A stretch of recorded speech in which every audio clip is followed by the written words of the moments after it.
La prochaine fonctionnalité qu'on va regarder, c'est comment on peut rechercher une série de caractères, une suite de caractères dans un document Word, mais également remplacer partout où est-ce que cette suite de caractères-là est utilisée par quelque chose d'autre.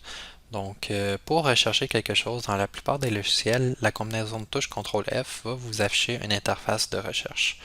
Euh, donc, vous pouvez l'utiliser. Sinon, à l'aide du ruban Accueil, vous avez la loupe Rechercher qui vous rappelle en même temps la combinaison de touches CTRL-F.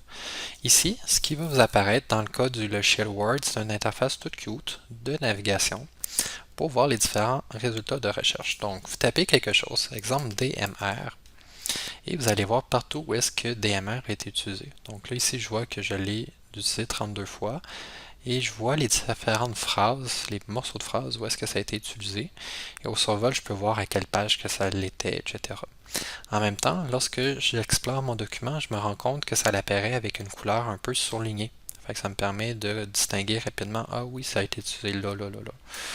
Et tu as des petites flèches pour naviguer entre les différents résultats pour passer à travers. Donc ça, c'est la recherche, c'est pratique. On peut marquer un mot, mais on peut également marquer juste une lettre, puis là, il va t'afficher tous les résultats avec cette lettre-là. Je ne vous le conseille pas. Ou un morceau de phrase. Puis là, si ce morceau de phrase-là existe exactement, ben, il va vous apporter à cette place-là dans le document. Prochaine fonctionnalité qu'on va regarder, on va fermer la navigation, c'est le remplacer ici.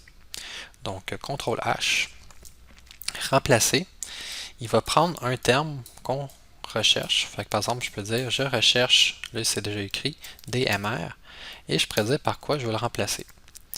Fait que, par exemple, je pourrais dire, ben, DMR, c'était pas la bonne chose que j'ai écrit à cause que j'étais dyslexique quand j'ai écrit le texte, et ça aurait dû être plutôt DRM qui soit écrit partout.